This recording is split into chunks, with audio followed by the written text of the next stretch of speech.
नमस्कार दोस्तों, स्वागत है आपका हमारे YouTube चैनल की जीके की पाठशाला में। दोस्तों, मैं रोज़ आपके लिए कुछ नए नए टॉपिक लेकर आती हूँ जिससे आपको बोरियत ना हो। बहुत से बच्चे कहते हैं कि ये थ्योरिकल सब्जेक्ट तो बहुत बोरिंग है, ये हमें याद नहीं होता। अब वो पढ़ते हैं बुक से और अपने आप पढ़ते हैं और कुछ चीज़ें उन्हें समझ में आती हैं और कुछ चीज़ें नहीं आती हैं, और जब वो चीज़ें नहीं आती हैं समझ में तो उन्हें बोरिंग लगता है। लेकिन अगर कोई हमें टीचर पढ़ाएगा और हमें वो सारे टॉपिक अच्छे से याद हो जाते हैं, ये एक टीचर की ख़ास बात है। और अगर मैं भी आपको समझा पाऊँ, अच्छे से समझा पाऊँ, मैं कोशिश अपनी तरफ से पूरी करूँगी। और अगर वो मैं आपको समझा पाऊँ तो मुझे भी खुशी होगी कि हाँ, मेरे द्वारा कोई टॉपिक आपको समझ में आ रहा है। तो दोस्तों, हम अपनी आज की क्लास को शुरू करते हैं कि महान काम करने का केवल एक ही तरीका है। महान काम करने का केवल एक ही तरीका है। वो करो जिसे तुम करना पसंद करते हो। वो करो जिसे तुम करना पसंद करते हो। अगर तुम्हें अभी तक वो नहीं मिला है, अगर तुम्हें अभी तक वो नहीं मिला है तो खोजते रहो, समझौता मत करो। तो खोजते रहो, समझौता मत करो। तो दोस्तों, समझे आप इसका सार क्या है, यह क्या एक्सप्लेन करना चाह रहा है। दोस्तों, हर बच्चे की अपने अंदर अलग अलग प्रतिभाएं होती हैं, अलग अलग खूबियां होती हैं। कोई वकील बनना चाहता है, कोई डॉक्टर बनना चाहता है, कोई टीचर बनना चाहता है, कोई स्पोर्ट्स में आगे बढ़ना चाहता है, कोई पायलट बनना चाहता है। तो ये क्या चीज़ है, ये सब उनके अंदर की प्रतिभाएं तो हैं। वो उन्हें उसी चीज़ में, उसी फील्ड में उन्होंने आगे बढ़ना है। इसीलिए तो ये लाइनें बता रही हैं कि अपने जो आप लक्ष्य है, जो भी आप पाना चाहते हो, उसे किसी जो कह रहा है कि आप ये मत करो, ये चीज़ कर लो, ये मत करो, ये चीज़ कर लो, ऐसा मत करो। क्योंकि आप जिस चीज़ में आपका मन है, आप उस चीज़ में बहुत अच्छा कर सकते हैं। और ये चीज़ मैंने देखी भी है, खुद अनुभव भी की है। आप उस तरफ बहुत आगे बढ़ सकते हो। इसलिए चाहे आपके मम्मी पापा ही क्यों ना कह रहे हों कि आप ये नहीं ये करो, उन्हें अपने बारे में बताओ कि मैं ये नहीं ये करना चाहता हूँ, मेरा इस चीज़ में आगे करने का मन है, तो आपको सपोर्ट ज़रूर करेंगे। तो दोस्तों, हम अपनी इन बातों को यहीं विराम देते हैं और आज की पॉलिटी की क्लास में आपको पढ़ा रही हूँ और हम इसमें पढ़ रहे थे यूरोपीय कंपनियों का भारत में आगमन।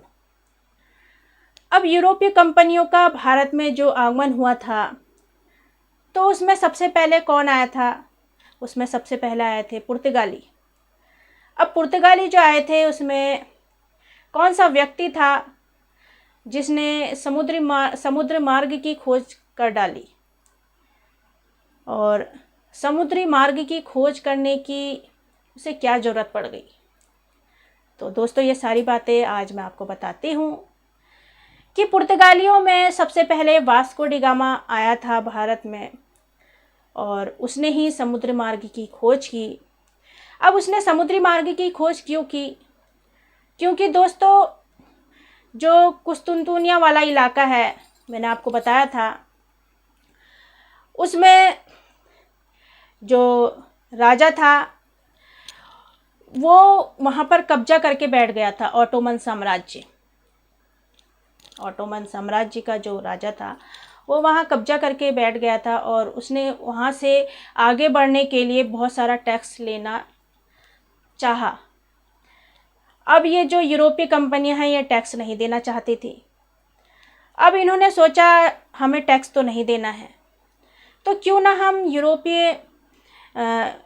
जो हम हैं यूरोपीय विद्वान उनमें से होंगे, तो क्यों ना हम एक समुद्र मार्ग की खोज कर डालें। क्योंकि समुद्र मार्ग से अगर हम जाएंगे तो हमें टाइम भी कम लगेगा और किसी तरह की ज़्यादा खर्चा भी नहीं होगा और हम जल्द से जल्द अपना सामान यहाँ से वहाँ, वहाँ से यहाँ ले जा लेंगे और हमें किसी तरह का टैक्स भी नहीं देना पड़ेगा। तो जब इन्होंने ऐसा सोचा तो वास्को डी गामा जो है उन्होंने समुद्र मार्ग की खोज की 1498 ईस्वी में। अब इन्होंने यहाँ भारत आना क्यों चाहा, क्यों आते थे ये भारत? तो आपको पता है ये मसालों के लिए आते थे, क्योंकि इन्हें यहाँ के मसाले, भारत के मसाले बहुत अच्छे लगते थे, क्योंकि वह अच्छी क्वालिटी के होते थे। और जब इन्हें यहाँ से मसाले ले जाने लगे तो आवागमन की शुरुआत हो गई। तो इन्होंने सोचा कि क्यों ना हम यहाँ अपना बिजनेस ही कर लें।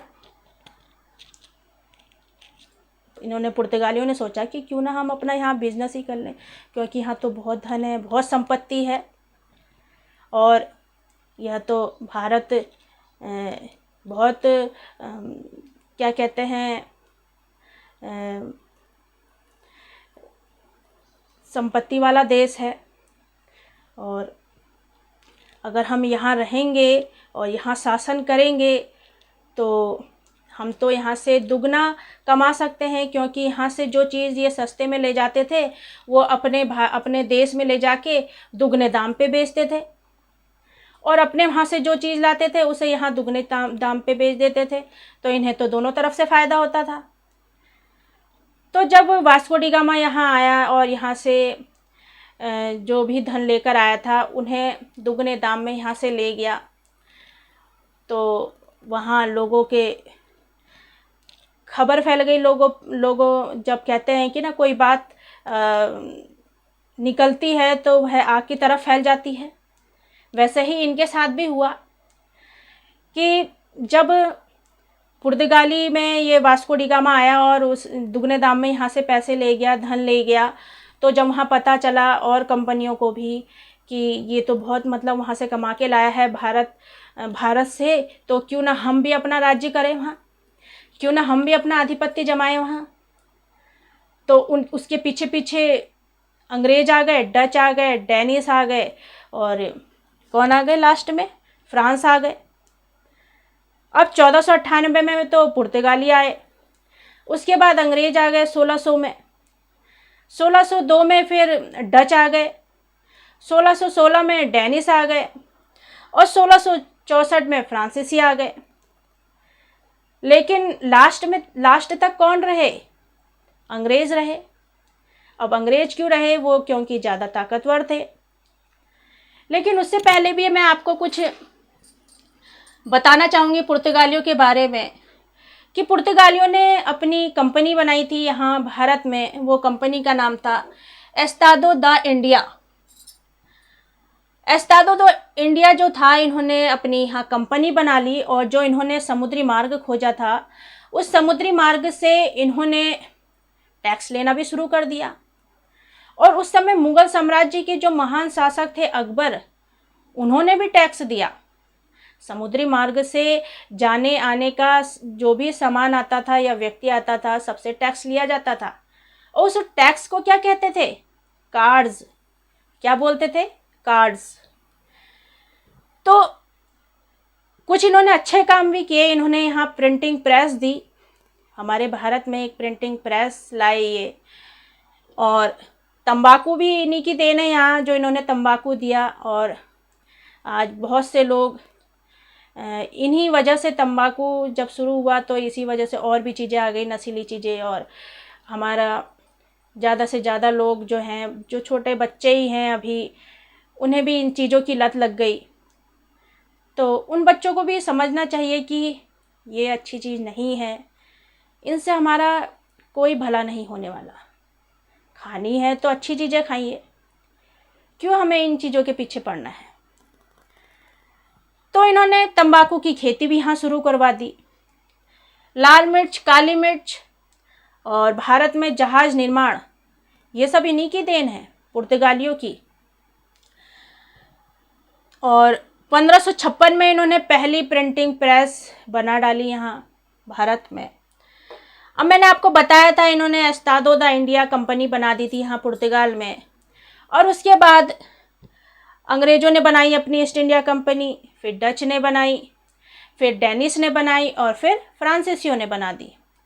लेकिन इन सबको पीछे छोड़ के कौन आगे निकल गया? ब्रिटिश निकल गया।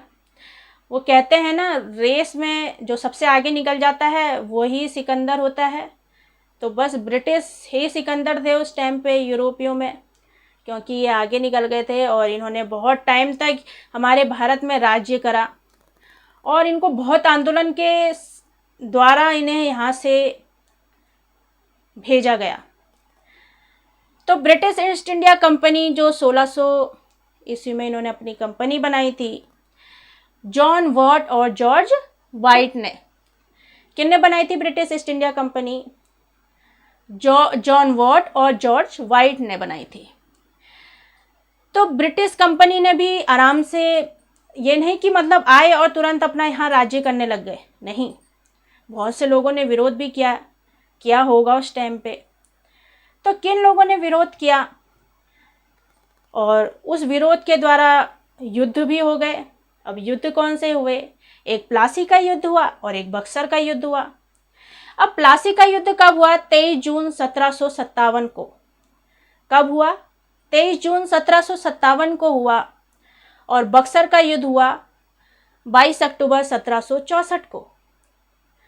अब प्लासी का युद्ध जो है वो हुआ था रॉबर्ट क्लाइव, जो ईस्ट इंडिया कंपनी की तरफ से लड़ रहे थे, और जो भारत की तरफ से लड़ रहे थे वो थे सिराजुद्दौला। अब रॉबर्ट क्लाइव ने सिराजुद्दौला को तो हरा दिया और ये भी बहुत चालाक थे, क्योंकि उस समय अगर कोई और राजा शासन करने लगता तो इनका बहुत विरोध करते, बहुत से काम इन्हें करने नहीं देते। तो इन्होंने क्या करा, एक कठपुतली नवाब बना दिया जो सिर्फ इनकी ही बातें सुने। तो वो कठपुतली नवाब कौन था? मीर जाफ़र था। अब मीर जाफ़र को इन्होंने कठपुतली वाला नवाब बना दिया और आराम से शासन करने लगे। तो ये जो सिराजुद्दौला था ये बंगाल का नवाब था, और बंगाल का नवाब जब सिराजुद्दौला हार गया तो फिर कौन बना? मीर जाफ़र बना। इसके बाद हुआ बक्सर का युद्ध। बक्सर का युद्ध कब हुआ? 22 अक्टूबर 1764 को। अब ये किस किस के बीच हुआ ये अभी नहीं बताऊंगी मैं आपको, ये बताऊंगी मैं आपको अपनी अगली क्लास में। अगली क्लास के लिए भी तो कुछ रहना चाहिए जो आपको थोड़ा इंटरेस्टिंग लगे और थोड़ा सस्पेंस टाइप का हो कि अब इसके बाद क्या हुआ होगा, बक्सर के युद्ध में क्या हुआ होगा, ऐसा सोचिए और थोड़ा देखिए कि क्या हुआ होगा। और मैडम कैसे पढ़ाएंगी इसके बारे में?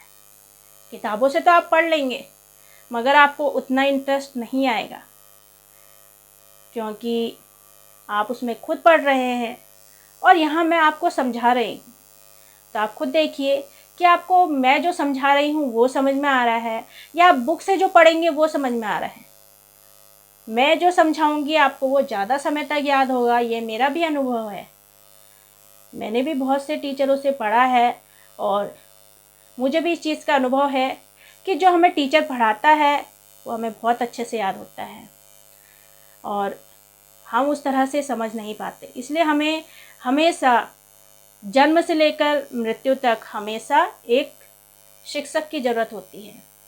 जब हम जन्म लेते हैं तो हमें अपनी माँ की ज़रूरत होती है, फिर हम स्कूल जाने लगते हैं तो फिर हमें अपने टीचर की ज़रूरत होती है, और फिर जब हम थोड़े बड़े होते हैं, जॉब के बारे में सोचने लगते हैं, तो तब भी हमें किसी टीचर की ज़रूरत होती है।